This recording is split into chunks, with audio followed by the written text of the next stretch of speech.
Hello student, welcome once again. बच्चों, कैसे हैं आप सब? आशा करता हूँ सभी फिट और फाइन होंगे। प्यारे बच्चों, आज की इस वाली वीडियो में ना हम लोग एक्सरसाइज 10 का जो 30 नंबर का क्वेश्चन है इसे सॉल्व करेंगे। ये पूरा का पूरा सेम टू सेम 23 की तरह ही है, बस नंबर्स को थोड़ा सा आगे पीछे कर दिया गया है। और वहाँ पर हमको बॉट वाला यानी कि कॉस्ट प्राइस दिया हुआ था और यहाँ पर सेलिंग प्राइस दिया है। बाकी सॉल्व एकदम सेम तरीके से होगा। मैं ये आपको सॉल्व करना सिखाता हूँ। पहले तो क्वेश्चन रीड करते हैं। हमसे बोला क्या जा रहा कि लक्ष्मी नाम की कोई गर्ल है, उन्होंने क्या किया, 2 साड़ी खरीदा, सॉरी सोल्ड मतलब कि बेच दिया। कितने रुपये में बेचा? तो 1980 रुपये में ईच को बेचा। यानी पहले वाले साड़ी को भी इतना रुपये में बेचा और दूसरी साड़ी को भी इतने ही रुपये में बेचा। लेकिन क्या हुआ कि उन्होंने जो खरीदा था ना दोनों साड़ी को, वो अलग अलग रेट में खरीदा था, सेम रेट में खरीदा नहीं था। इसीलिए उनको ना पहले वाले में 10% का नुकसान हो गया, लॉस हो गया। और जबकि जो दूसरा साड़ी बेचती हैं तो उसमें उनको 10% का फायदा होता है। देखो, बेचे उन्होंने सेम रेट में ही है, लेकिन पहला वाला को वो ज़्यादा में खरीदी थी इसीलिए उसको नुकसान हो गया, और दूसरे वाले साड़ी को उन्होंने कम में खरीदा था, इसीलिए जब बेची ना उन्होंने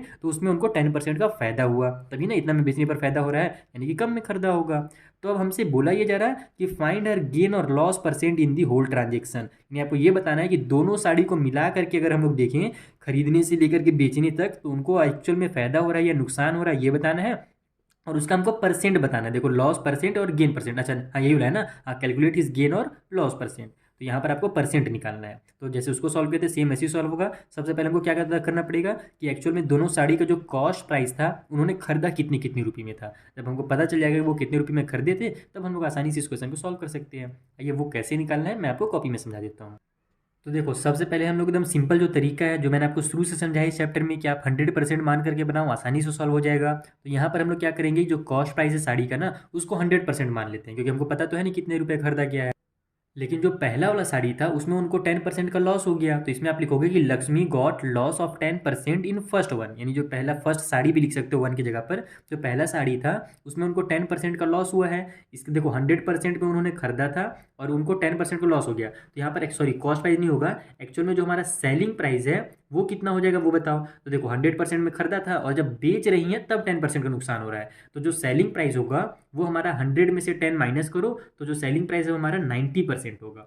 100% में उन्होंने खरीदा था और 90% में वो बेच रही हैं, तभी उनको 10% का लॉस हो जा रहा है। अब यहाँ पर आप लिखोगे कि वी हैव, अब हमको एक चीज़ मिल गया कि पहले वाले साड़ी के लिए जो 90% है ना, वही हमको दिया हुआ है 1980 रुपी। समझ में आया? जो हमको दिया हुआ था ना कि वो साड़ी कितने रुपये में बेची है, तो Lakshmi sold 2 saris for rupee 1980 each. यानी एक साड़ी को उन्होंने 1980 रुपये में बेचा है। तो पहले वाले साड़ी का जो सेलिंग प्राइस होगा वो 90% होगा। जैसे कि मैंने आपको पहले ही समझा दिया कि 100% में खरीदी थी, 10% का नुकसान हो गया, तो सेलिंग प्राइस 90% होगा। तो ये जो हमको नंबर दिया हुआ है वो एक्चुअल में 90% ही है, क्योंकि ये सेलिंग प्राइस हमको दिया हुआ था। तो पहले वाले साड़ी के लिए 90% है और हमको कॉस्ट प्राइस निकालने के लिए कितना परसेंट चाहिए? 100% चाहिए। तो सिंपल मैंने आपको तरीका बताया ही है। इधर परसेंट को रहने दो, इधर 1980 हो जाएगा, ये 90 इधर आकर के डिवाइड में हो जाएगा। और चूंकि हमको 100% निकालना है तो इधर भी हम लोग 100 का मल्टीप्लाई कर देंगे और इधर भी 100 का मल्टीप्लाई कर देंगे, तो हमको 100% मिल जाएगा, जिसको हम लोग कॉस्ट प्राइस बोलते हैं।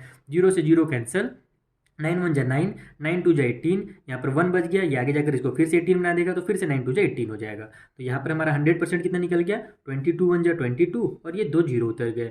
यानी कि हमारा 2200 रुपी पहले वाले साड़ी का कॉस्ट प्राइस निकल गया। ये जो निकला ना, यहाँ पर आप लिख भी सकते हो कि कॉस्ट प्राइस, शॉर्टकट में CP ऑफ फर्स्ट साड़ी। ठीक है, जो पहला वाला साड़ी था उसका ये हमको कॉस्ट प्राइस मिला है। इसको मैं डब्बे में ऐसे क्लोज भी कर देता हूँ ताकि आपको अच्छे से समझ में आए।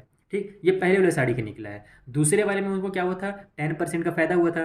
तो सेम यहाँ पर आप लिखोगे कि Lakshmi got gain of 10% in second sari.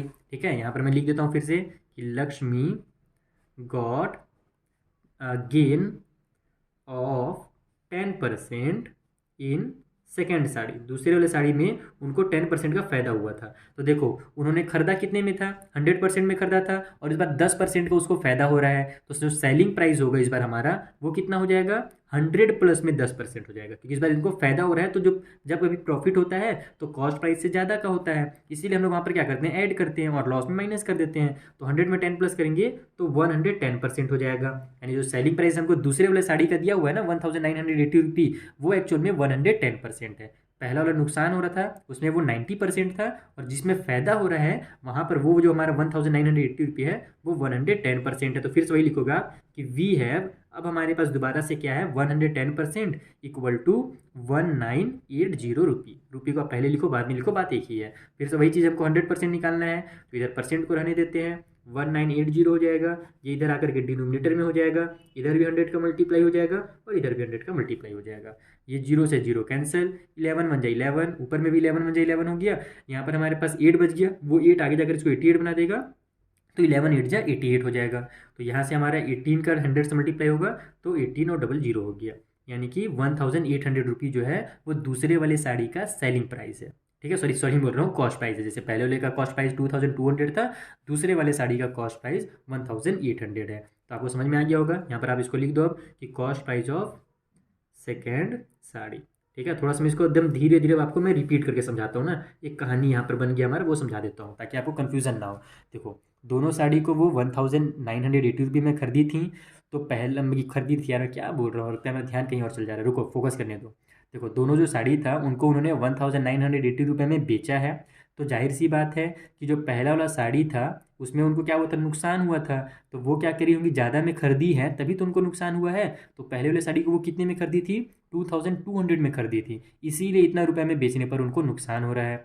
दूसरा वाला जो साड़ी है उसको भी वो बेच इतने ही में रही है, लेकिन इस बार उनको 10% का फ़ायदा हो रहा है। तो फ़ायदा हो रहा है, इसका मतलब क्या हुआ कि वो कम में खरीदी थी, तब ना इतना रुपए में बेचने पर फ़ायदा हो रहा है। तो कम में कितने कम में खरीदी थी, तो वो 1800 रुपये में खरीदी थी, तब जाकर के उनको 10% का फ़ायदा हो रहा है। तो दोनों साड़ी का हमको यहाँ पर कॉस्ट प्राइस मिल गया। अब हमको होल ट्रांजेक्शन का निकालना था कि पूरे ट्रांजेक्शन में खरीदे बेचने पर उनको कितना फ़ायदा हो रहा है या कितना नुकसान हो रहा है। तो यहाँ पर आप लिखोगे कि cost price of both sari, यानी दोनों साड़ीज़ जो हैं उन दोनों का जो कॉस्ट प्राइस है वो कितना है। तो पहले वाले का 2200 रुपी था, दूसरे वाले का 1800 रुपी है। दोनों को ऐड कर दो, आपको मिल जाएगा। तो ये 2000 और 200 और 800 मिलकर 1000 हो गया। तो 2 और 1 3 और 1 4000, यानी टोटल जो उनको कॉस्ट पड़ा है वो 4000 पड़ा है।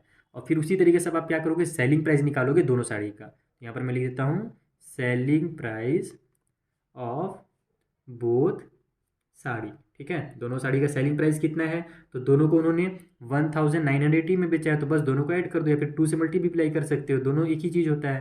तो ये मेरा 0 हो जाएगा, 16 का 6 हो गया, कैरी हो गया 1, तो 8 और 9 9 18 हो गया, और 1 19 का 9, फिर कैरी हो जाएगा 1, तो 1 और 1 2 और 1 3 हो जाएगा। तो यानी कि देखो, सेलिंग प्राइस जो है वो इतने का है। इसका मतलब आपको साफ साफ दिख रहा है कि दोनों साड़ी को खरीदी ज़्यादा में थी और बेच वो कम में रही है। इसका मतलब उनको वहाँ पर नुकसान हो रहा है। देखने से पता चल गया कि ज़्यादा में खरीदा गया था, कम में बेचा जा रहा है, तो होगा ही नुकसान। तो अब यहाँ पर आप लिखोगे लॉस, और लॉस कितने का हुआ वो देख लेते हैं। तो यहाँ पर हम लोग 4000 में से अगर माइनस करेंगे 3960 रुपये को, तो हमको लॉस पता चल जाएगा कितना हो रहा है भैया। तो 4960 माइनस होगा तो हमारा 40 बच जाएगा। यहाँ पर हमारा 40 रुपये का नुकसान हो गया। अब नुकसान हुआ है तो नुकसान तो हमसे पूछा नहीं था, नुकसान का परसेंट पूछा था, लॉस का परसेंट बताइए। तो लॉस परसेंट निकालने के लिए ऊपर में हम लोग लॉस को लिखते हैं, नीचे में हम लोग जो कॉस्ट प्राइस होता है उसको लिखते हैं, यानी कि 4000, और मल्टीप्लाई कर देते हैं 100% से, परसेंट निकालने के लिए। तो ये मेरा एक जीरो से पहले ये जीरो कट हो गया, ये 2 जीरो से मेरा ये 2 जीरो कट हो गया, इधर ये तो पूरा कट हो जा रहा है। ये 4 1 जा 4, ऊपर ही 4 1 जा 4, यानी कि उनको नीचे तो 1 आ गया तो कोई वैल्यू नहीं है, ऊपर में 1 1 जा 1, इसका मतलब उनको 1% का लॉस हो रहा है। ये आपका फाइनल आंसर हो जाएगा। इस तरीके से आपको इसको सॉल्व करना है। थोड़ा सा मैं बीच में आपको हड़बड़ी में समझा रहा था, इसीलिए मैंने आपको बीच में कहानी सुनाया एकदम डिटेल में आराम से। आई होप आपको अच्छे से समझ में आ गया होगा। अगर अभी भी कुछ डाउट है तो पहले तो आपको क्वेश्चन नंबर 23 हेमा वाला जो जीन्स वाला था ना क्वेश्चन, उसका वीडियो देख लो। अगर उसके बाद भी डाउट रहेगा तो इंस्टाग्राम में आकर के मुझसे आप पूछ सकते हो, उसमें मैं आपको आपके डाउट अच्छे से क्लियर करा दूंगा। ठीक है, फिर भी पहले अपने से कोशिश करना है, ये नहीं कि बस तुरंत पहुँच जाए इंस्टाग्राम में बतियाने के लिए, एकदम नहीं। पहले अपने से कोशिश करो, नहीं समझ में आएगा तो मैं हूँ फिर। चलिए मिलते हैं हम लोग नेक्स्ट वाले वीडियो में, जहाँ पर जो आगे क्वेश्चन है उनको भी मैं आपको इसी तरीके से एकदम सिंपल मेथड में समझा दूंगा। Thank you for watching.